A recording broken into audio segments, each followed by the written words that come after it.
Welcome back, everybody, to the Practical Woodsman. I'm Rut, the creator and host of the Practical Woodsman. That's right, it's my genius which has brought this all. Oh, my back. I just come back from the backcountry on a really awesome, wonderful trip. And what I wanted to do is I have to unpack everything and get it all dried out and those sorts of things. We had days and days of rain. A lot of folks might show you what they're packing on a trip before they ever go out there. I'm showing you what I actually took. It's all still in my pack. So I'm going to show you all my gear, go through it one by one for those of you who are interested. Yeah, it was just a very rainy trip, and my buddy who went with me ended up coming down with COVID or the flu while we were out there. So on the second day, he was already getting hit pretty hard, and he had a really ugly sounding cough. We were supposed to stay another night, and I started worrying that perhaps that could get down into his lungs and turn into pneumonia. So we cut the trip a day short. You know, I regret that because I've been wanting to get out for so long. Finally did, and of all the times for him to come down with whatever he's come down with, I'm sure he's getting checked out today. But rain. We were in the rain. It was cold.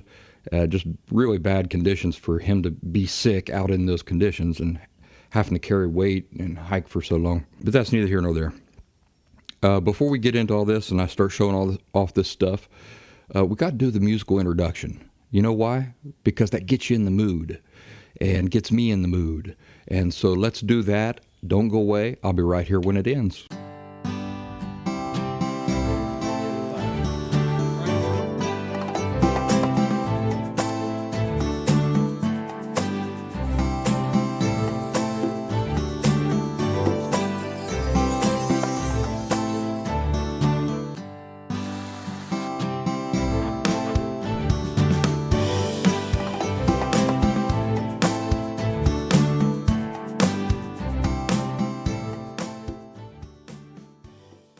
Well, some of you might know this was my dog Emerson's first trip into the backcountry for a serious outing, and he inherited a backpack from my late dog Bradbury. And I thought, because you guys are all going to see the full video of this trip eventually, and you're all going to end up seeing him walking with these saddlebags. And maybe some of you want to know like what sorts of things he carries in his saddlebags. And so I thought I'd show that off first. The pack that he wears that my dogs use are Ruffwear.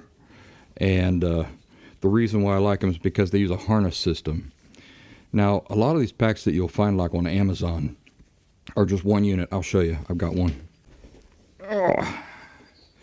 All right, so this is like a cheaper pack that you could get off of Amazon. And if you'll notice, it's all connected. It's all just one unit.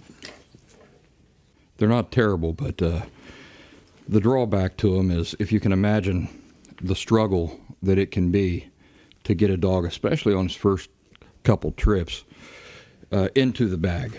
You know, it's unnatural for them. They kind of fight you and everything. And so you got to get them into the bag. You got to get all that latched on to them and everything.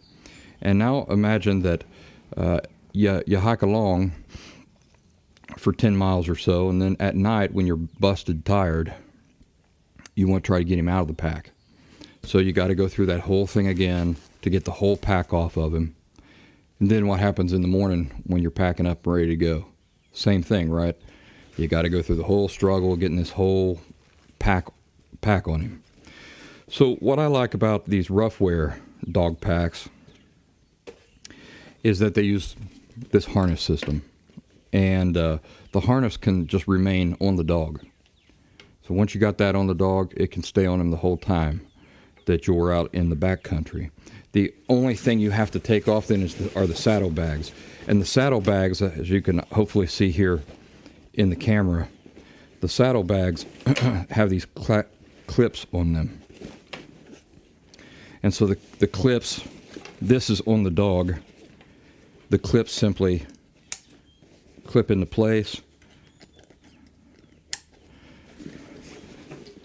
Dog wears those saddlebags, and then at night when you get into camp, The only thing you got to do is just unclasp those clips, take the saddlebags off, and leave the harness on your dog. So I've yet to find a pack that I think is as well designed as these Ruffwear packs, and they cost as much as a human backpack. But I'll tell you what, this backpack here has taken a beating. It's lived a long life. It's been passed down from, like I said, my late dog to my current dog, and I just love it. So let's go through my dog's pack here and see what sorts of things are in here. Up in this top pocket, I carry poop bag. This is not necessary out in the woods. The poop bags are if you have to cross property or something, or if you're out in a civilized area, like maybe the trailhead starts off in a park or something like that, and your dog does his business in the park, you won't be able to pick that up. Once you get out in the backcountry, it's no big deal. He can go anywhere he wants, unless it's close to your water supply. He's got his leash. A leash is an important thing to bring along, even if your dog is running free, like my dogs do out in the backcountry. The leash is for when you come to a road crossing or something like that. You'll want to be able to get your dog on a leash, get him across the road, and things like that. Also, when you're coming back to your parked vehicle or your truck or your car, or in my case, the bacon, you'll want to leash him up in case there's a bunch of people there, keep him from bothering them and stuff like that. All right, so in the next pocket here, we made a mistake. I thought I was taking both of my dogs, and I ended up only taking my one dog. So we ended up carrying two coats. Sorry, not we. My dog ended up carrying two coats. This is actually his coat, and beautiful polyester fleece lining on the inside, and kind of a water repellent outer shell, nylon, I think. And it's got a little zip pocket here. I don't know. Oh, I know. I remember what that is for. That is for getting to his harness buckle. So even if he's wearing this harness and you want to put his coat on top of the harness, that zipper there in the coat allows you to get to that buckle just in case you have to leash him up. Which on this trip, really, it did not happen. Never did I have to have him on a leash. You'll see some video here, I think, of when we were looking for a map at this kiosk. It was a big parking area, and I was just letting him run around there too. Dogs have an instinct. Most dogs, good companion dogs, like my dogs are, have an instinct that they want to stay with the pack. And they may run off and introduce themselves to strangers and other people who come in and stuff like that, but for the most part, their instinct is to stay with their pack. So they'll run off a long distance, but they stay relatively close to the pack. The pack being me, my buddy that went along with me on this trip. All right, next thing that he's packing is this is just like a roll of metallic wire. This is kind of like another leash, but the reason why I have him pack this is because let's say that I get into an area where there are other people. You don't know. I mean, it's unlikely in the areas where I go for other backpackers or other people to come through these really remote areas where I'm at and want to set up camp near me or something. But if they were to do that and I'm trying to work around camp or anything, and I don't want him running off and bothering them, I want to be able to wrap this around a tree, put it on it, attach it to his collar, and keep him within the vicinity of camp. And like I say, this is not something that I hardly ever have to use. I've just got it rolled up there and put in his pack just in case. Okay, next pocket here. Nothing. Don't have anything in that pocket. Let's go to the other side of the saddlebags. Top pocket. I have a note. And let me cover up part of the note because I don't want that information on there. It's just a note I've stuck inside a sandwich baggie. It gives his name. It says, if you're reading this, he's been lost, and please call me, his owner. And then it's got my phone number and my details on that note. And I've got it in the baggie there just to keep it waterproofed. And I keep it in the very top pocket there so that, for example, if he were just to get lost, or it's very unlikely, but if he were, and people were to come across him, they would be able to get in touch with me and get him home to me. All right, the next pocket in this side of the saddlebag is my other dog's coat. Again, I thought I was going to be taking both dogs. The reason why I didn't take both dogs is because once I got the back of my truck loaded up with all the gear and stuff that I need and my buddy's gear, there was not enough room back there for both dogs. It would have been really cramped. And so I decided that I was just going to do them one at a time for this first outing, and that's the way we did it. But, boy, Barley, my other dog, really missed out. Okay, next in this pack. Okay, so you see here a sandwich bag. What I do is I fill a sandwich bag, one of these sandwich bags for each day that we're going to be out there, and that's my dog's supper for the night. I just fill it with his dog food, and then he eats one meal a day, typically here at home. And when we get back in the backcountry, you know, we're all expending a lot more energy and stuff, so I'll give him leftovers from my meals and stuff like that. But this is his one big meal at the end of each day. So for one bag like this for every day. Of course, we just come out. He's ate all of his food, so there's no food in here. He carries his own sleeping pad. This is an air mattress. So not only does he have his own air mattress if he needs it, he usually doesn't. He usually sleeps under a sleeping bag with me. But this is also a redundancy built into my system for being out in the woods and using air mattresses. Air mattresses inherently run the risk of getting a hole in them. And even though a lot of them come with patch kits, it can be awfully difficult, especially in the middle of the night, to find where your leak is. So in the case of having a dog companion carrying his own air mattress, if that were to happen to me, I could just get his out, inflate it. We could sleep on that for the rest of the night. I could try to find the hole or the leak in my own air mattress the next day once I'm rested and it's daylight. So he does carry his own air mattress. And right here I have, on the very last pocket here, his dog bowl. Now, there's a lot of different styles of dog bowls on the market, and I've tried a bunch of them.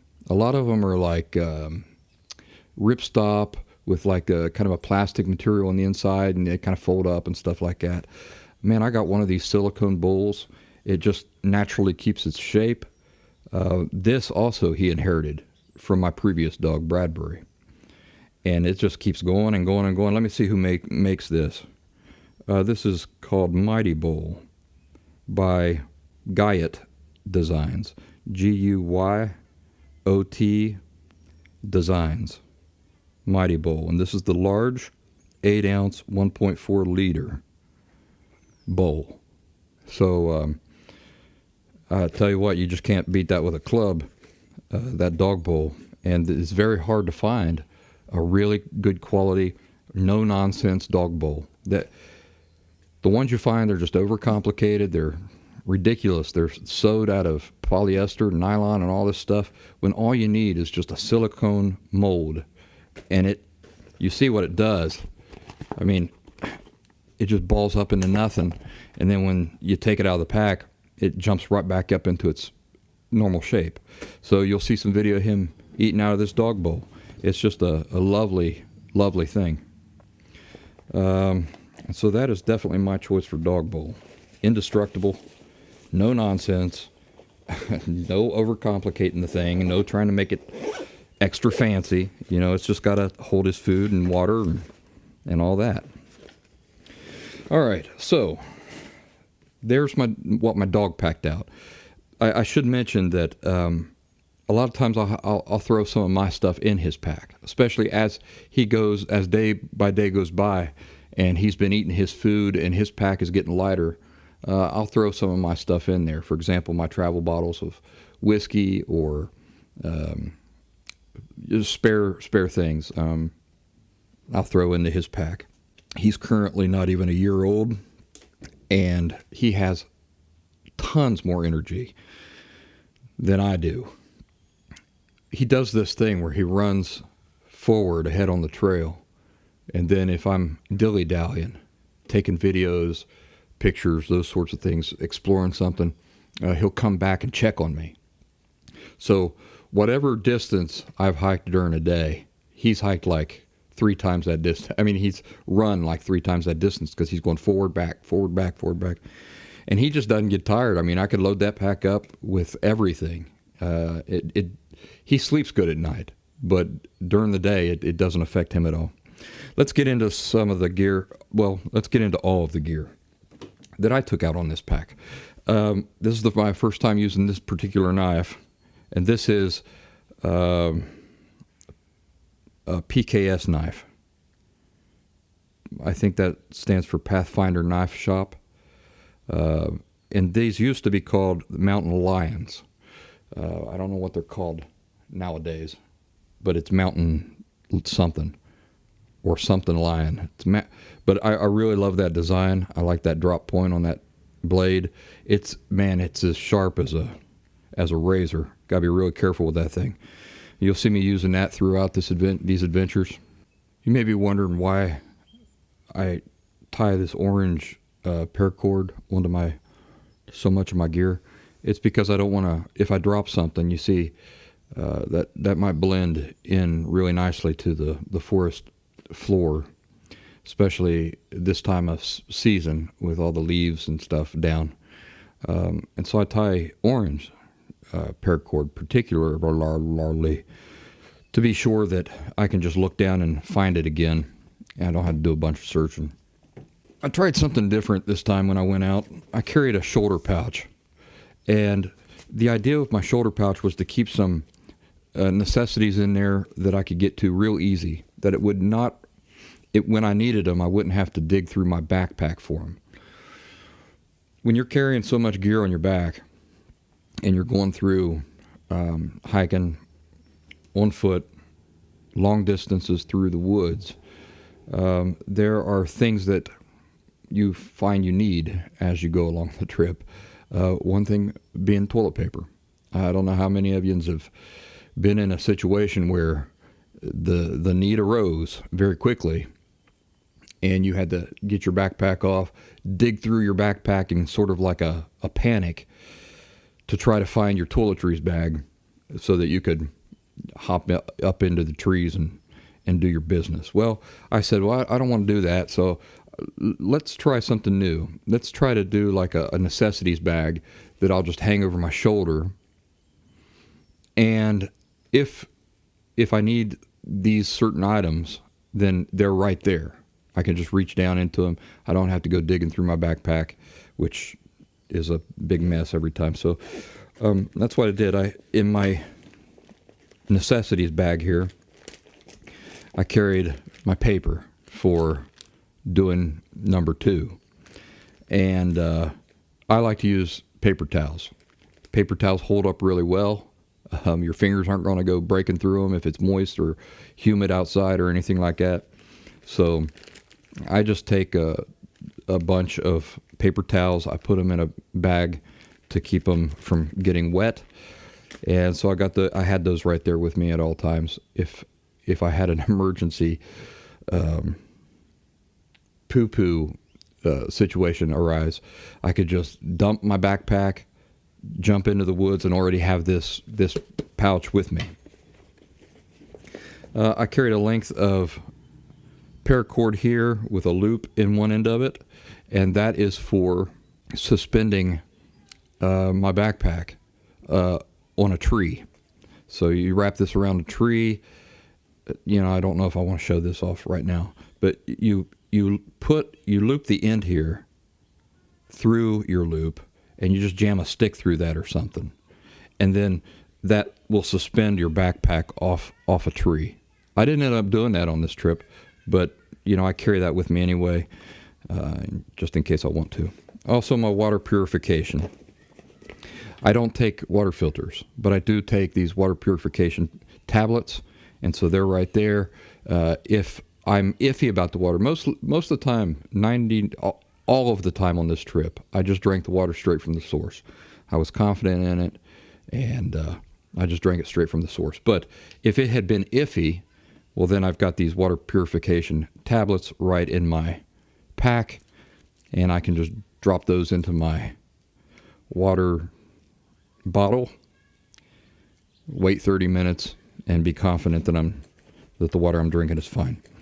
My compass is in here. This pack is not just like an immediate necessities pack. It's also, what if I were to get separated from my main backpack? What if we come around the corner and there's a mother bear with her cubs or something, and man, I just ditch my main backpack and I just take off running.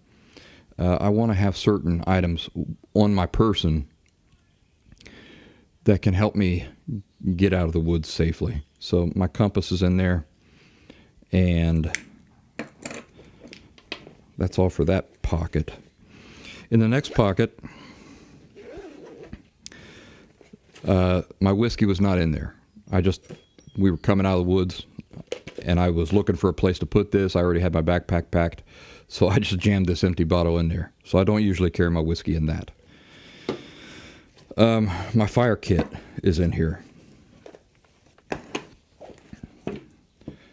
This is my full fire kit that I took on this trip, and it rained all the blessed week, save for the very first day. The very first day was beautiful and gorgeous. Everything was dry going out there, but that didn't last no time at all. On the very second day, after we got started, it started pouring.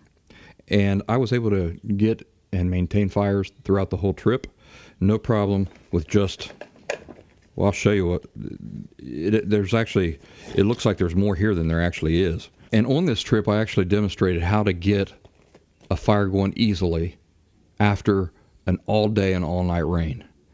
Everything was soaking wet, and so I demonstrate that. You guys will be seeing that eventually when I upload the full video of this trip that I just come back from.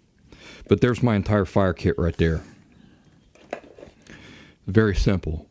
In the tin, I carry my tinder and a couple fire starters. I had taken 2 of these. This is just wood shavings impregnated with resin or wax or something. Cotton balls, and these face pads that are made out of cotton dipped in wax. That's all I had in my tin. In my leather pouch here, I carry my fat wood. So that's the fat wood I have left over from this trip. See, I could have kept making fires for another 2 weeks off of this, at least. How many sticks of fat wood did I use while I was out on this trip? I think I used 3. I think I used 3 total fat wood sticks while I was out on this trip. And that was enough to get me fires in pouring rain. So, yeah, I always try to take more than less. My motto is to be prepared for any possible eventuality. This lighter, you'll see me use on this trip quite a bit. I had no need to use a ferrocerium rod or anything like that. I just set up my fire, and then I used this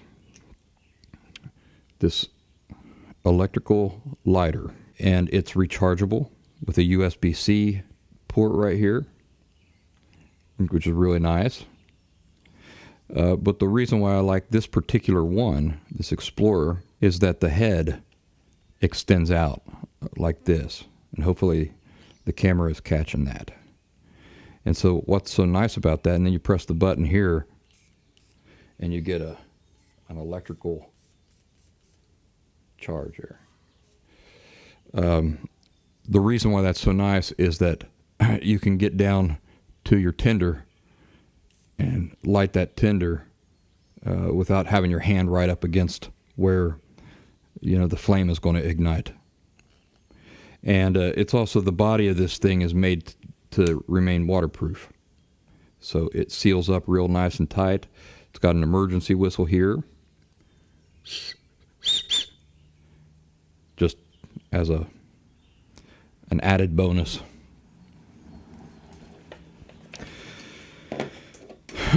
All right, in this small pouch here, which is also just part of the whole fire kit, is my ferrocerium rod with kind of a gimmicky compass built in the butt of it, which, you know, probably never used in my entire life. Striker. This one's never been used, but it's there as a redundancy. I really like taking things in threes. So, for example, if I'm going to take a light, I like to have 3 different forms of light.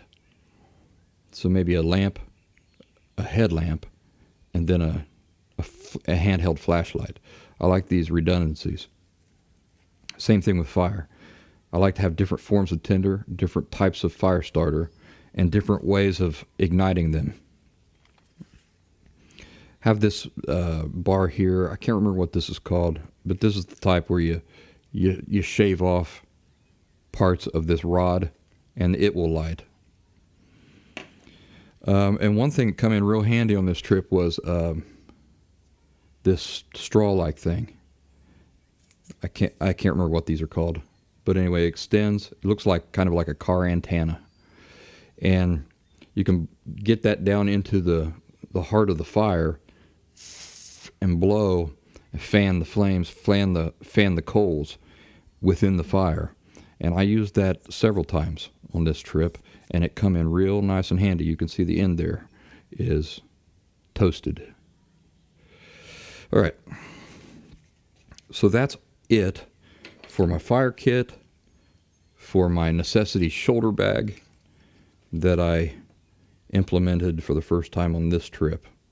And again, it's just, the idea is if there's some emergency, I get separated from my main pack, I have certain necessities on my person to keep me from being helpless or without my preferred tools in the backcountry.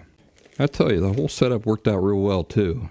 I didn't know if it was going to be uncomfortable having a shoulder pouch with my backpack over top of the shoulder pouch, you know, and all cinched up and everything while I was hiking along. But it was not uncomfortable. It worked out very well. Next up were my boots. These are Danner boots. First time I've owned Danners.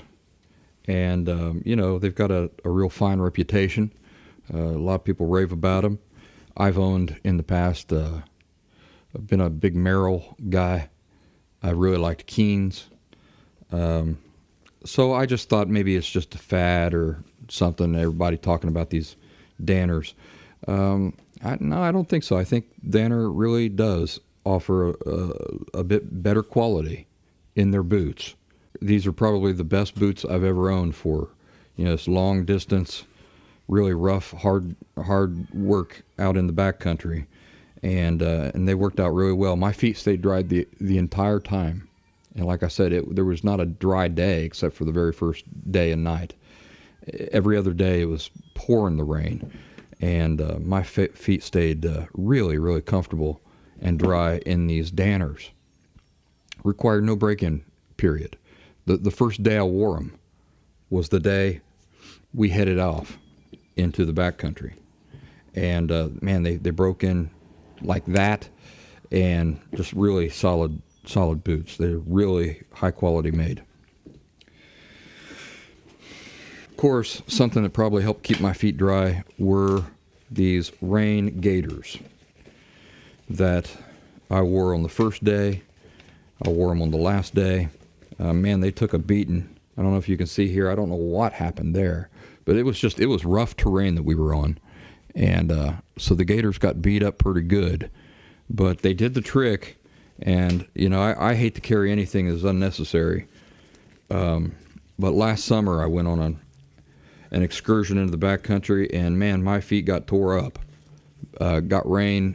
What'll happen is, even if you're wearing like Gore-Tex boots, when you're walking through brush or saplings and stuff like that, the rain that has fallen and has soaked these plants will brush up against your pant leg.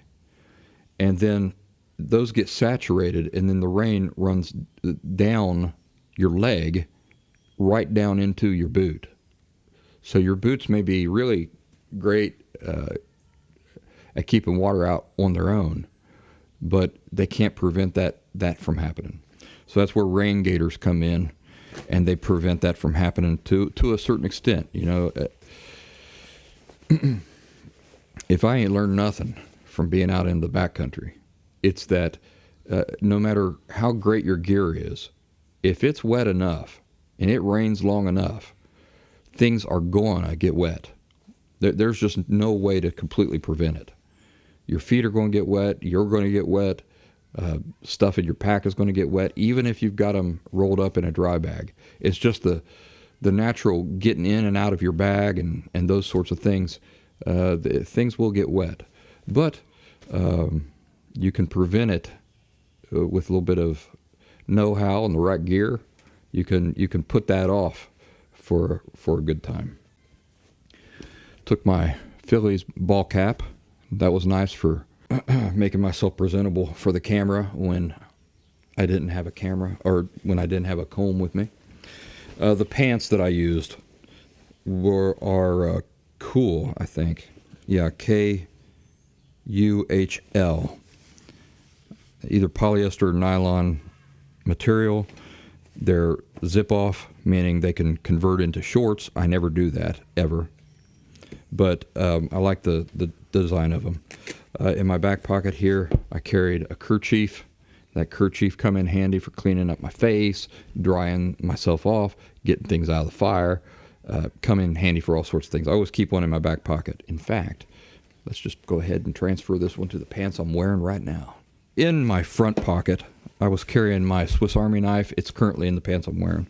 And on the way out, I had my flashlight in there and my headlamp. Again, when you know you're on your way out, you're not too picky about getting everything in its proper place. You just jam everything in wherever they will go. I think in the side cargo pocket here, I was carrying a map. That stayed dry. Those are the pants you'll see in those videos. KUHL pants. And man, they fit really good. I mean, they fit the body really good. You don't feel like tightness where there shouldn't be tightness. You don't feel looseness where there shouldn't be looseness. They ride really well on the body. Let's talk about my headlamp and this flashlight here. This flashlight, which is branded as a Speras, S-P-E-R-A-S. I love the compact size of that. And it offered so much promise. You'd turn it on the bottom, and then here on the side, there was an adjust button where you could adjust the intensity.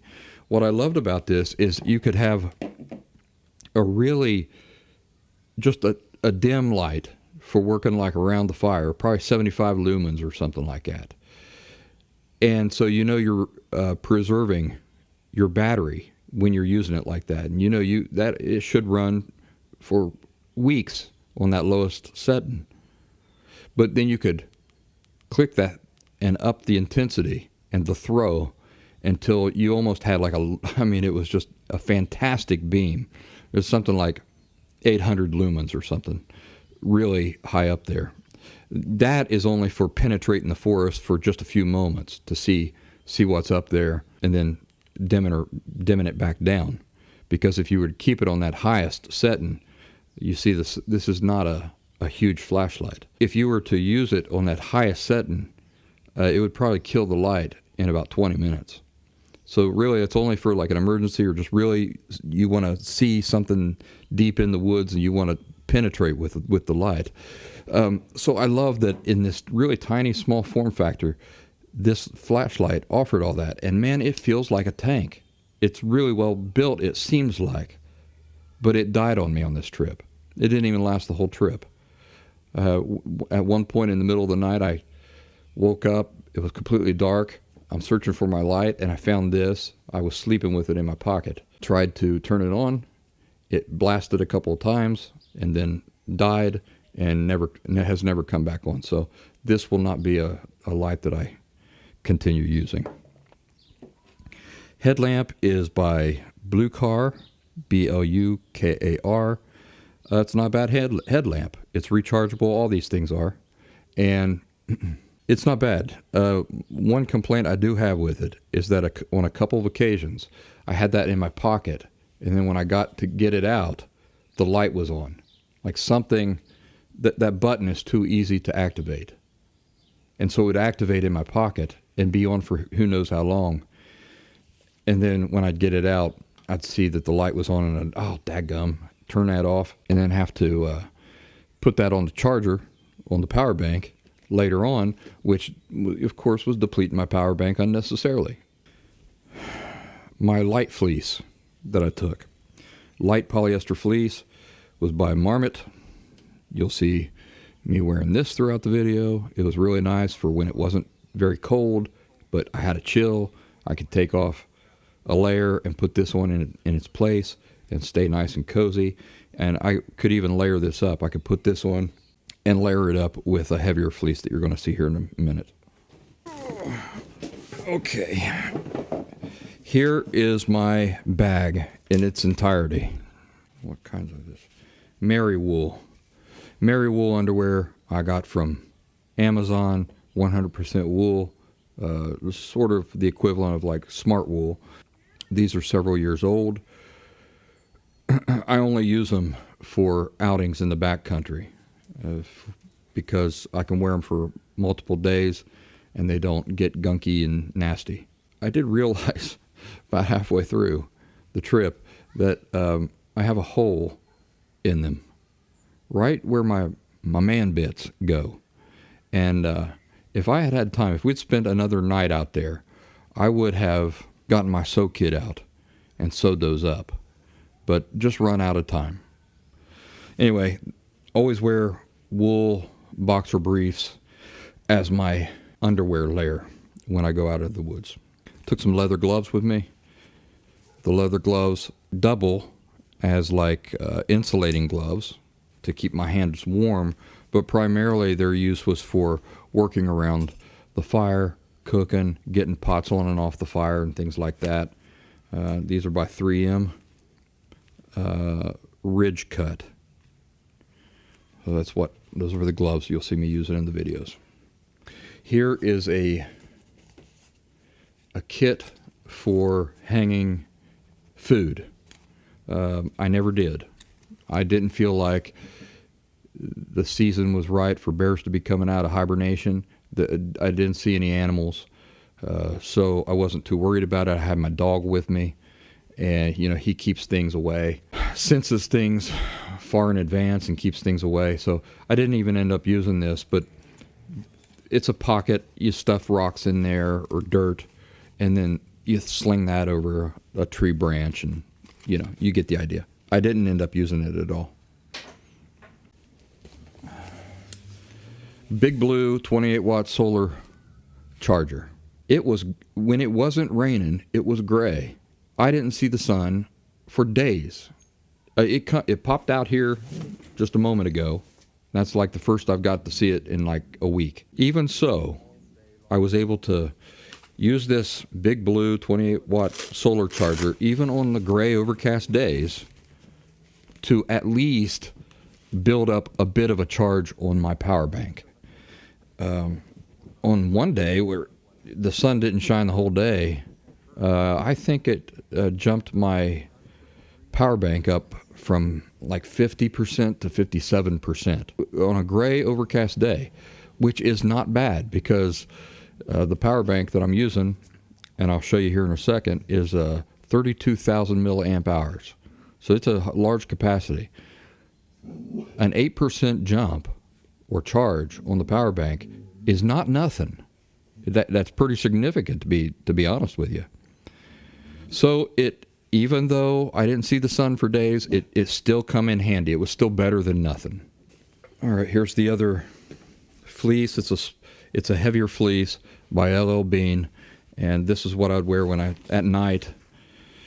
And also I would layer that other fleece that I was showing you under this, so that it would be that lighter fleece, and then this heavier fleece would go over on top of that.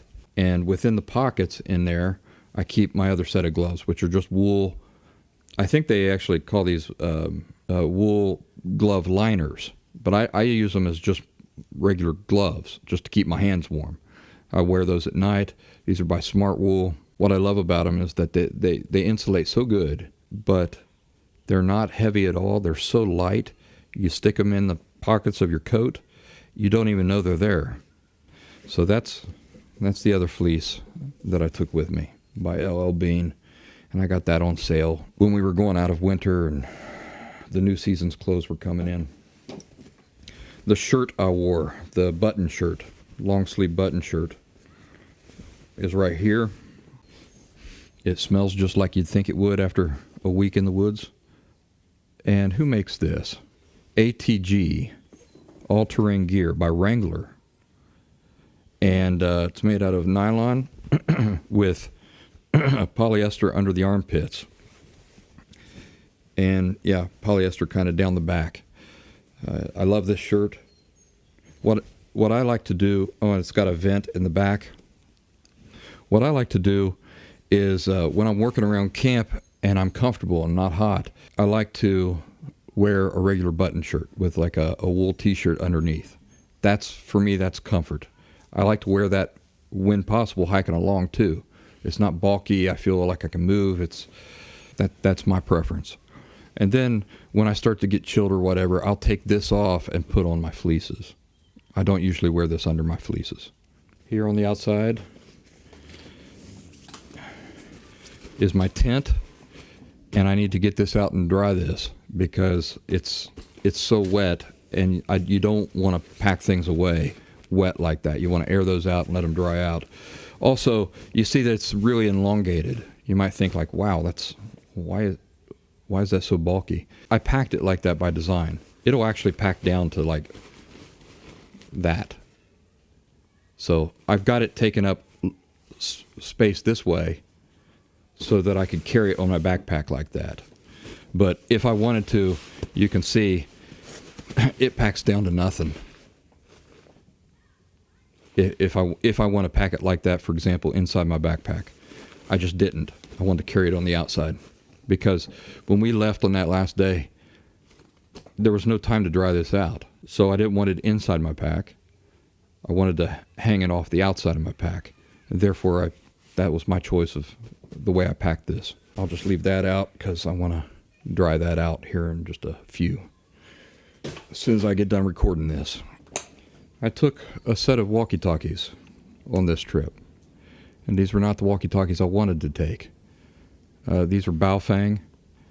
And I did a review on walkie-talkies here recently and basically said that these weren't terrible, but I wasn't going to use them because the battery indicator was untrustworthy. Well, before I headed out, I'll show you the ones I was planning on taking. Oh, the ones I was planning on taking were these here by Arc Shell. The reason, and they're better walkie-talkies.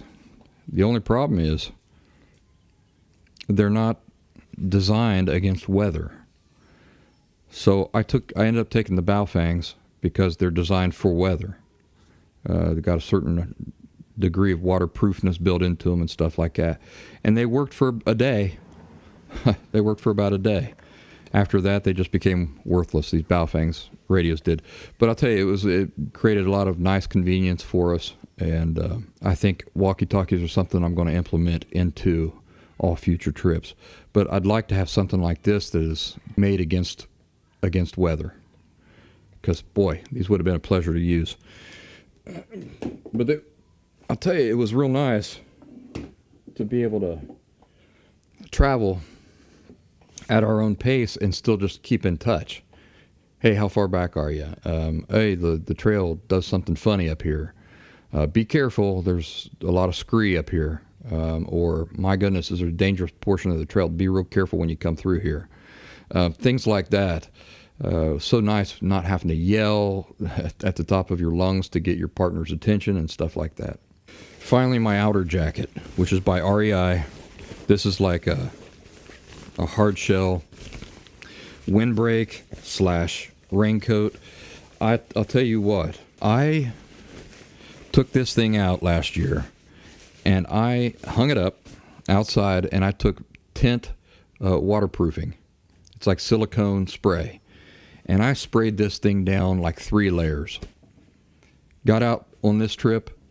It kept the rain off of me for about, 3 hours, maybe 3 hours, before it just couldn't handle it anymore. It started, the water come through, and this jacket got soaked. So that's what I'm telling you.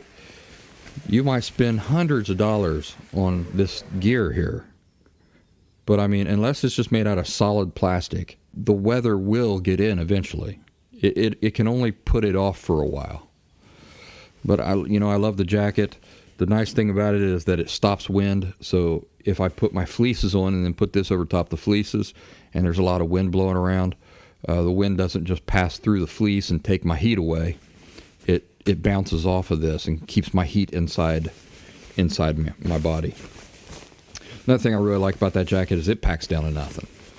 I can pack that down, don't even know that's in there. Rain cover for the backpack. The backpack, by the way, is a Kelty Red Wing 50. So it's a 50-liter pack by Kelty. It's called the Red Wing, the male or the boys version of the backpack. Took a Gomboy saw. Never leave home without it. Man, worked that thing to death. Basically, all the work around camps was done by me because I said, my buddy had the flu or something, and I was just encouraging him to rest. And so, but what that meant is that all of the chores around camp were up to me. So all the fires, I mean, usually when we would go out, he collects the wood, does all the sawing, gets all the wood, prepares all that, and I just keep the fire going and maintain the fire. No, this time I had to cut all the wood, find all the wood, keep the fire going, and it was a lot of work. But this Gomboy, I'll tell you, I love it. It packs down to nothing. Of course, you've seen other guys using these, other guys and girls. They're so nifty and handy. When I'm filming these things, I'm using a tripod, just some cheap tripod. I've learned from experience that they'll often break on you when you're out there. When that happens, you're kind of up the creek without a paddle, because then anything you want to film or capture, you're trying to use the steadiest hand you possibly can to do it. And it's very difficult to film the experience in a really nice way. So I said, well, if my tripod breaks, I'm going to take one of these things. These are not preferable, a selfie stick tripod. They're not preferable out in the woods because they really depend on having a flat surface, because their footprint is not wide enough to be used on any type of surface. So, I mean, unless you can find a perfectly flat surface to put that on, they're very difficult to use. I mean, and there's things you can do. You can find rocks and get that up under there and everything, but it takes time. And it's frustrating. But at least it's really small, compact. If my other tripod were to break, I would have a backup. It fits down into a pocket. It doesn't weigh a whole lot. So really, I just took it as a backup. And I never had to use it. But guess what? The tripod I took did break. My dog kept running into it, knocking it over, and it broke, but I was able to fandangle up a solution using paracord and tighten it up. And but by the time I come out, that tripod, which I'm talking to you on right now, it's got, the legs are kind of side-goggling where they've been just abused so much.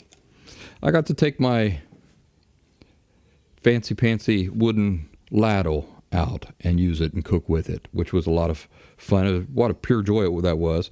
Some of you might call this a ladle. that's fine. I won't make fun of you for the way you say it, and you don't make fun of me for the way I say it. Just a pleasure to use this ladle out there and to cook some meals in my cook pot, which you're going to see here in a little bit. Outer pocket. Oats. Had enough oats there for probably 3 days, 3 mornings. Those are nice if you can't get a fire going or something, or if your energy is just spent. Oats are just a fantastic thing to have with you. These are like maple syrup flavored oats, instant oats. I just pour those into my mug. You can eat them hot or cold.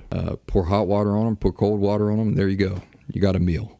So that's a great item to have. They're delicious, they're filling, and they require no special preparation. So, and they go a long, long way. I brought one freeze-dried meal with me. I can't remember which one this is. Might be beef stew or something. But I just took one, and with the intention of not even using it, I wanted to cook real food out there. But again, this is kind of like an emergency backup. If I couldn't cook the meals that I had in mind, which required work and preparation, I could always just dump this into my mug and pour some hot water over it and have a meal to eat. I didn't take lunch-specific things on this outing. I just took a bag of nuts. That's all that it is. And that's what I had for supper one night, were just these nuts. It's what I had for most of my lunches. Real simple. Just something to put calories in me. That's another great emergency food. Requires no preparation. You want to have foods like that when you're in the woods. Things that require zero preparation. Like when you're calorie deficient, you need a boost, you want things where you can just reach in your pack and just start eating them. So, plenty of nuts, and you can see all that I've got left over. Those would have lasted me another week. My cutting board and a plate. I took a titanium plate with me this time. And I love my cutting board. It comes in so handy. If you're not using a cutting board, what you'll end up doing if you want to chop up food or work with food, you got to try to find a rock or something to do it on. My cutting board is wonderful. It doesn't dull my blade when I'm using it. The titanium plate is great for not just eating food out of, but for putting stuff into. On one night, I had rice and beans, and I was able to put it all in here and have a nice dining experience there for my supper. Okay, there's nothing left in that pocket. Close that up. This device here is technically it's a CO2 monitor, and that'd come in handy if you were trying to heat a tent or something like that, to hang that in there, and it'll set off an alarm if CO2 gets to dangerous levels. But another thing it does is it works as a thermometer. It'll tell you the temperature in both Fahrenheit and Celsius. Right now, where I'm at, it's 70 degrees Fahrenheit right now.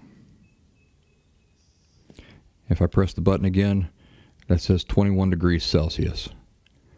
So, beautiful little device there, very hardy, and can take abuse, because it did on this trip. And that's rechargeable, USB-C rechargeable. I took a cotton breathable bag, and that's what I kept my root vegetables and stuff in. I took taters, carrots, and I took radishes. And that's all I got left over, but I still have it left over. You'd be amazed at what a fantastic meal you can make with just these ingredients right here, and maybe a bouillon cube and some rice or something. You'll see when I release the full videos of this trip I just come back from, you'll see me doing that, and you'll see just how versatile these things are. And unlike these fake bushcraft videos you see of people cooking big juicy steaks and using mangoes and what's the rest of the world called mangoes? Bell peppers is what we call them, mangoes in Appalachia.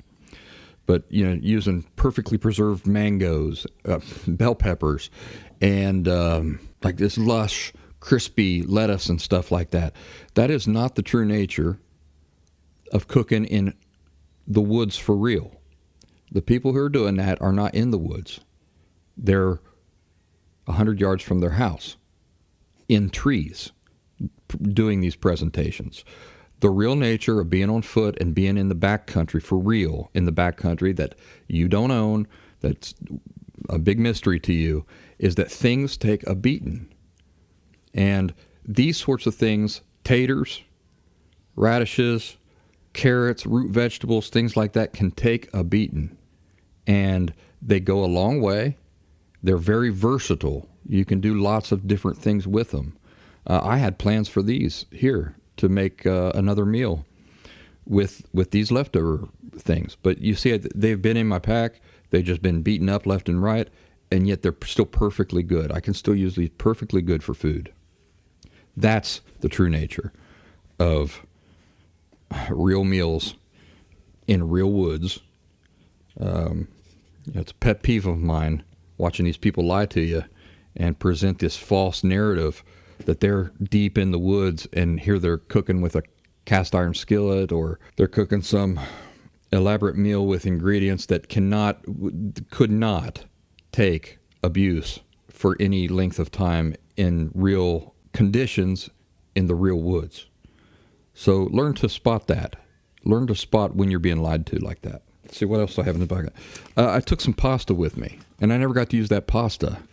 But boy, I was looking forward to, on that last night I was supposed to be out there that I didn't get to be out there. I was looking forward to using this pasta and doing some fun things with that. Here's my other whiskey bottle. That's what I take. I take 2 traveler bottles of 100 proof bourbon, and these bottles I'll reuse those on my next backpacking trip. Fill those up with any type of whiskey I want. It doesn't have to be Evan Williams. But the good things about these is that each of these traveler bottles are 375 milliliters. 2 of those makes up a whole fifth of whiskey. And yeah, it's heavy. It adds weight to your pack. But as you drink them, your pack gets lighter, doesn't it? And man, it's awfully nice, especially in foul weather, to be able to get into your nice warm shelter and take some hits off of that booze. Here is an empty silicone pouch that I took with me, which, as I explained in the video while I'm out in the woods, my intention was to soak beans in this, because to prepare beans properly, they have to have some time soaking. So I figured, well, if I'm going to be on foot traveling, how am I going to soak my beans? I decided I would put beans into this silicone pouch, fill this up with water, seal it, and then travel with that all day on foot. And by the time I would get into camp, then I would have my soaked beans, and I could put those on the fire and cook them the rest of the way. I did end up cooking beans, but because my buddy was really sick, we decided to stay in one place for a day. Because we did that, there was no reason for me to use this pouch to soak my beans. We were around camp all day, so I was able to soak my beans right around camp. Last thing in this pocket here, my Kentucky Colonel flour. I didn't get to use that, but I had plans for it. I like the versatility of taking ingredients, not meals, but ingredients, so that you can make lots of different meals. And that's what I did. I didn't have plans, for example, this is specifically what I'm going to do. It was just day by day, I'd think, what am I in the mood for tonight for my supper? What can I do with my ingredients for specifically what I'm in the mood for? And that's how I did that. Okay, the other side pocket. This is a very small inflator for my air mattress. It's so tiny but effective, and that's rechargeable, USB-C rechargeable. I use that to inflate my air mattress most of the way, and then I top it off with my own breath. What's in this bandana or kerchief right here? Well, I'm going to show you. This is my spice kit. It's come in real handy. Again, lends itself to cooking real meals out in the backcountry. Cinnamon, salt, pepper, paprika, cumin, Tabasco, and garlic. You'll see me using this kit on this trip for preparing my meals. And then just a leather strap here to tie it all up. Just keeps that all bundled together. Beans. Now, what did I tell you about being in the backcountry? I told you things take a beating, don't they? Look at the side of that tin. It's all beat up, isn't it? That's the true nature of being out in the woods. So you see these fake bushcrafters out there cooking with eggs and stuff like that, and perfectly preserved, crispy vegetables and all that stuff. You know they're not out in the woods for real. Nothing you're seeing there is for real. This is for real. It's got to be able to take abuse. The beans. I used up all the beans. So in the video on this trip, as I said, I prepared a nice hearty meal of beans. I had them for supper, and then I had them for breakfast the next morning, and my goodness gracious, they were good. I took yellow split peas. Also, the tin is beat up. You can see it's all dented and beat up. I only used a portion of those, so I still had plenty left. Man, I could have lived off my food supply for a month if I'd gotten lost or it was the end of the world or any of those sorts of things. I would have been perfectly fine. Sazon. This is my favorite allspice or all-purpose spice. It's a Latin spice that's, oh man, it smells so good. It goes with everything. I think it's it for that pocket.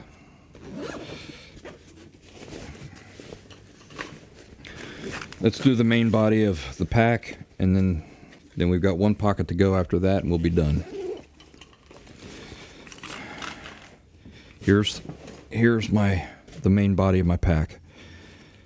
Here's the stool I used. It's an ultralight stool. You'll see me using this in the video. I used to try to go without a stool or any kind of seat and just sit on rocks and stuff like that, but that you can get options like this that are so light and compact nowadays that it's worth. It's silly not to take something to sit on. This looks like marijuana. It's not. This is yerba mate. I never got to drink my yerba mate, but I had it with me, and man, I was looking forward to enjoying some of that around my campfire. Never got to do it. This is my full toiletries bag. This is toiletries / first aid kit. What else is in there? Oh, well, I'm supposed to be showing you what I have in these things. All right, so let's go into the front pocket of this toiletries bag. The reason why I've got a rope tied on there is so I can sling that over my shoulder and go off away from camp with my hands free. I can also hang that on a tree branch while I'm cleaning up or using the bathroom or doing any sorts of things, or I can hang it with its shoulder strap on a tree branch. In the outer pocket, I've got medicine. In the medicine, I carry aspirin, Excedrin, and Aleve. In fact, I wasn't joking about my back being a little tender. I'm going to take a couple of Aleve right now.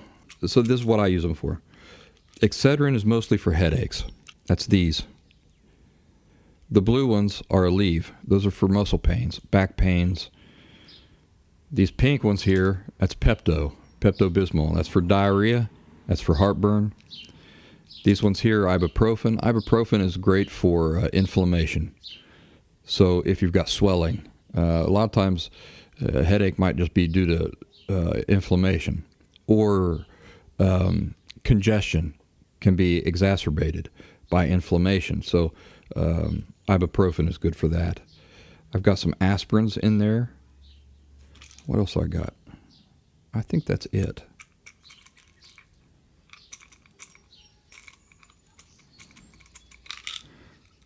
So those are the primary pills that I take. Aspirin, Excedrin, Aleve, and ibuprofen, and Pepto pills. And they each have their individual purpose. If you understand what they're the best at, then you can use them in the most efficient, effective way. If I had a headache, for example, I wouldn't take Aleve. I would take my Excedrin. But if I have muscle aches, leg aches, back pain, then I take a couple of Aleve, and they do the trick. So, down the hatch.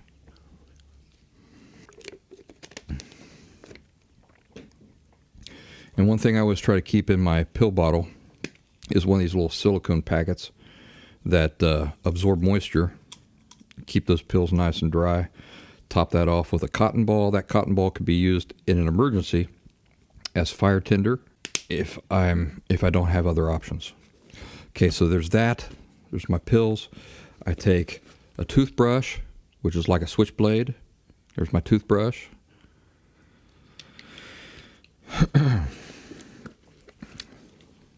Small tube of toothpaste. In this little pouch here, I have anti-diarrhea medicine. I've got Alka-Seltzer, and I've got some bandages.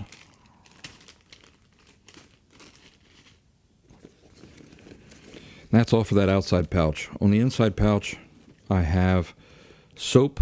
This is Ivory soap. I'm an Ivory soap man. I don't like perfumed soaps, fancy soaps, anything like that. I just like regular Ivory, and what I do is I take a bar, I break it in half, and that bar will last me a long, long time. I can do my dishes with that. I can wash my body with it. I can wash my hair with it, and I just keep it in a bandana for traveling. The bandana, so even if, I've used the soap and now it's sopping wet, I can wrap that bandana around there and keep everything dry in my pack.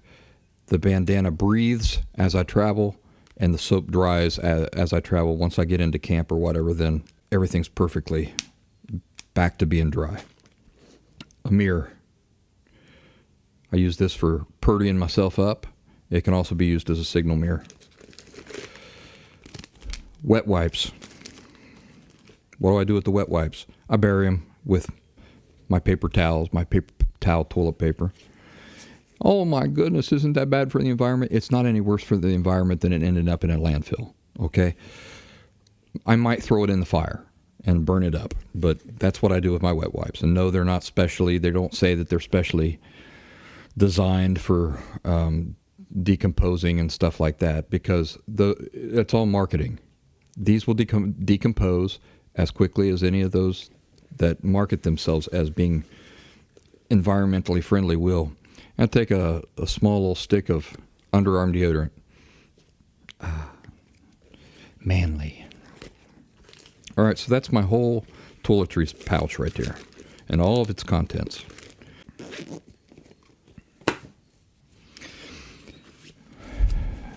My sleeping air mattress by Flex Tail.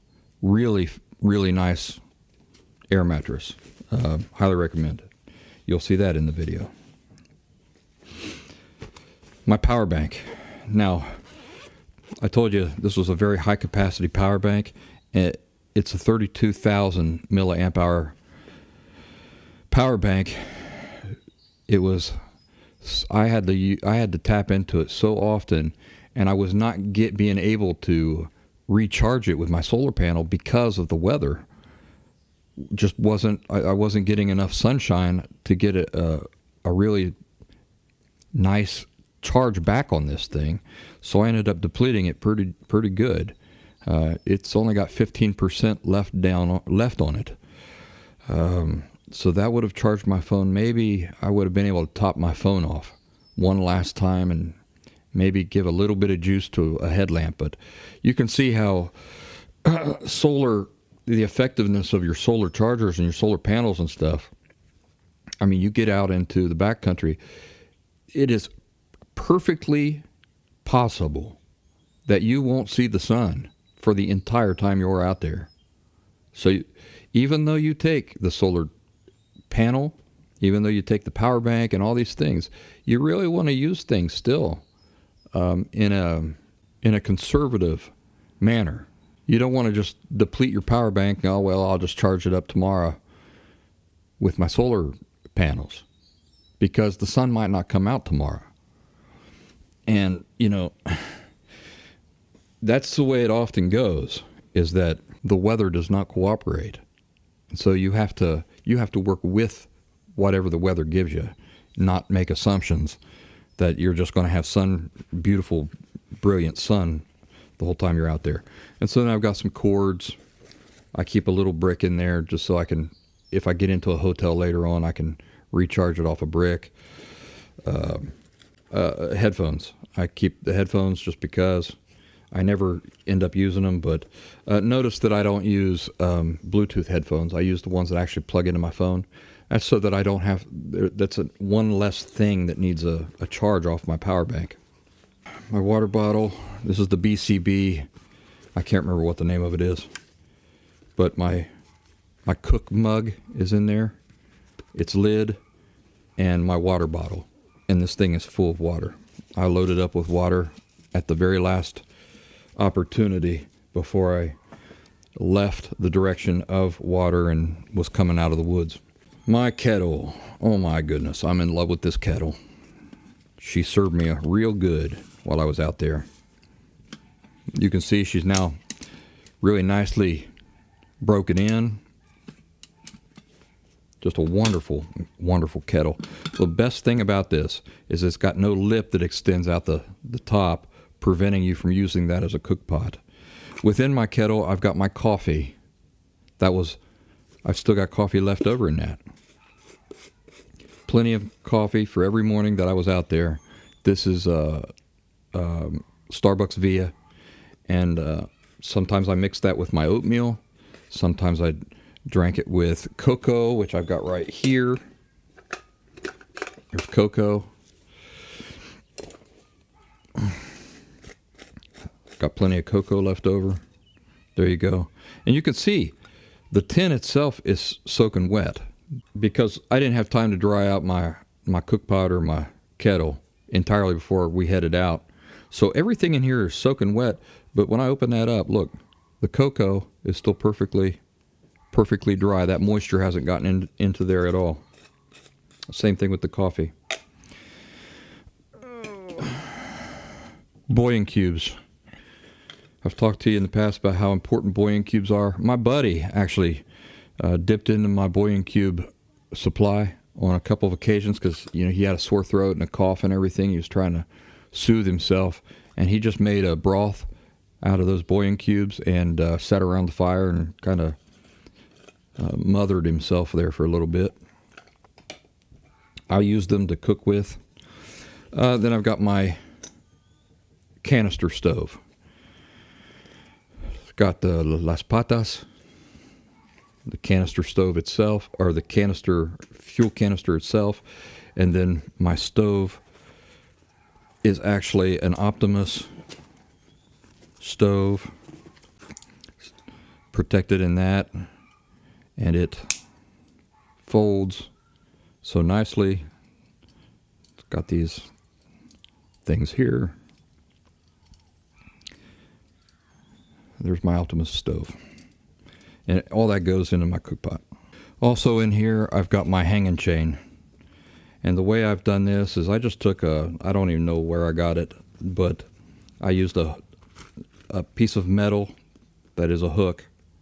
I bent it into the shape I wanted, give me a hook with a length of small chain, and then my paracord.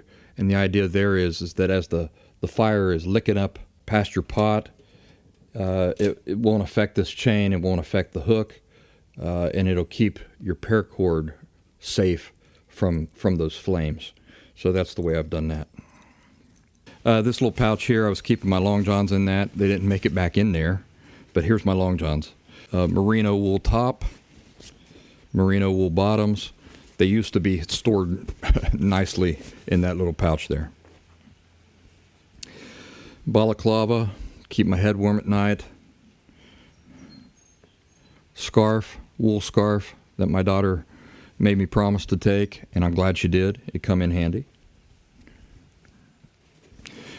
I don't carry a sleeping bag anymore. I carry down blankets. I took 3 of them, and 3 were perfectly did the trick. In fact, 2 perfectly did the trick. I used the 3rd one as a pillow, and it got very cold at night on this trip, and down below freezing. But with my dog under the blankets with me, just 2 of these blankets, these duck down blankets, I'll tell you, I stayed perfectly warm. I've told you, you can go out and spend $900, $800 on a highfalutin, really expensive sleeping bag. But sleeping bags don't insulate you from the bottom. They only insulate you from the top. So as long as you're covered on the top, that's all that really matters. And so 2 of these duck down blankets offered as much down insulation to keep me warm as any $800 sleeping bag, and they're more versatile. Even in the way you pack them, they're more versatile. The way you use them, they're more versatile. I love using these blankets. The only thing that I need to learn to do, I need to get some clips, and at night clip the edges of the blankets together so that they stay together and they don't shift off of each other as the night goes on. But very successful with these. Oh, this usually would have been in that shoulder pouch like that I can get to immediately. But in here I kept my teas and water flavorings. When I got sick of drinking just plain water, or I needed to replenish my electrolytes, I keep that stuff in that pouch right there. Spare socks kept in this little pouch. So I took 3 pair. The pair I was wearing and two extras. Do not ever be stingy with socks. I mean, when you're packing your pack and you're thinking, oh boy, what do I gotta leave out of my pack? And what do I gotta include in my pack? Always include extra socks. Boy, I've learned that the hard way. I took just a cheap ground tarp, and that was like the floor of my sleeping area. The reason why I have that packed in the very bottom of this thing like that is because it was so wet out there. I wanted some kind of water barrier whenever I would take my pack off and set it down so that nothing else would get wet, would like seep up through the bottom of the pack and get wet. And so on that last day, I took my ground tarp, I put that in the bottom of my pack. So that's all for the main compartment there. Now I've got this hood compartment to my pack. Let's see what's in there. Candies. These also come in handy for my friend. I've got these old-fashioned candies in there. This is sassafras. I had root beer and horehound. And then the rest of what you see here are Jelly Belly jelly beans. You know, when he was feeling miserable, he kept asking me for my hard candies, and then he could suck on those. Those would soothe his throat and all that. I did a show back in the wintertime about what if you get sick in the backcountry, which is so fantastic because I was prepared for that eventuality, and I was able to kind of keep him comfortable while we were out there. Rice. Cooked with this rice one night. I've still got rice left over. That's the wonderful thing about rice. It will go a long, long way. So there's the rice. Still got plenty. Of course, the tin is all beat up because that's the true nature of the woods. I mean, it's really beat up. It got smushed in there or something. But it's still perfectly usable. Here's my sew kit, my fishing kit and sew kit. This is what I was going to use to sew up that hole in my wool breeches if I had gotten a chance. I just never got the chance. So I've got sewing needles in there. I've got fishing line. I've got a little bobber and all set. I regret that I didn't set aside time to do some sewing while I was out there. This is my food bag. Like I said, I didn't hang my food on any of the nights. But if I had looked around and thought it was necessary, then I had something to do that with. I just put all my food in here, roll this down, clip it, hang that from a tree. Cordage. I don't think all of my cordage made it back in here, but I take a pretty good amount of cordage. It comes in handy for a clothesline. It comes in handy for hanging food. It comes in handy for repairing your broken tripod that your dog broke. So don't be stingy with your cordage either. Here's some rest of my cordage. This cordage too. So you can see I took plenty of cordage with me.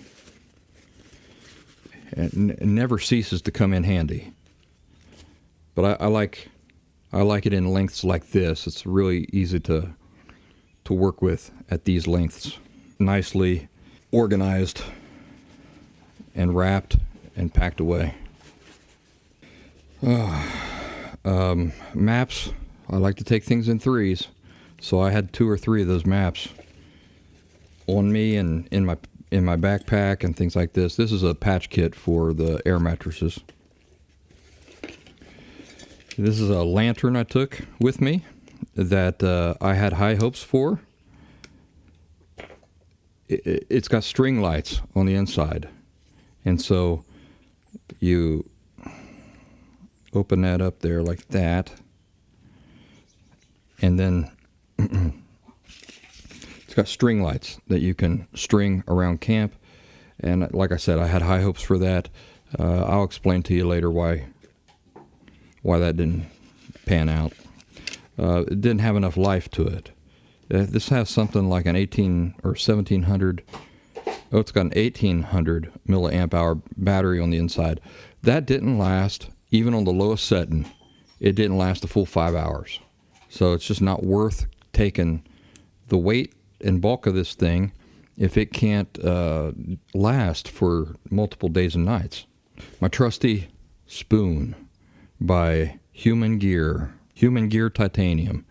I think that is the perfect spoon fork design combo on the market. I love it. And also I took some titanium chopsticks, which I did not end up using, but I took them. If we had been out there for another day or two, I would have got a chance to use them. And finally, my bombilla for my yerba mate. Also never got to use that. But if I'd been out there for another night or two, I definitely would have. And folks, I think that's the entire gear packout that I used on this trip. It seems like a lot. It seems like it would weigh 200 million pounds, but it really didn't. And it was, I think it was the perfect trip as far as my gear supply. There's been other times where I've been out there and I've thought, man, I really wish I would have brought this or that. There's been other times I've been out there where I've thought, man, why did I bring this with me? This is completely unnecessary. But on this trip, I was perfectly happy with everything I took out there. And I'm just real proud of it. I'm going to try to repeat a lot of what I did on this outing into the backcountry. I'm going to try to repeat it as far as the gear that I take in future trips. So anyway, I hope you've enjoyed this, and you guys keep looking out for the channel. I'll be releasing segments of this adventure in the weeks to come. Hope I'm not boring you to death. And I hope I've given you some things to think about and to giving you some ideas for your own ways of doing things. Folks, y'all take care. I'll see you here on the channel real soon.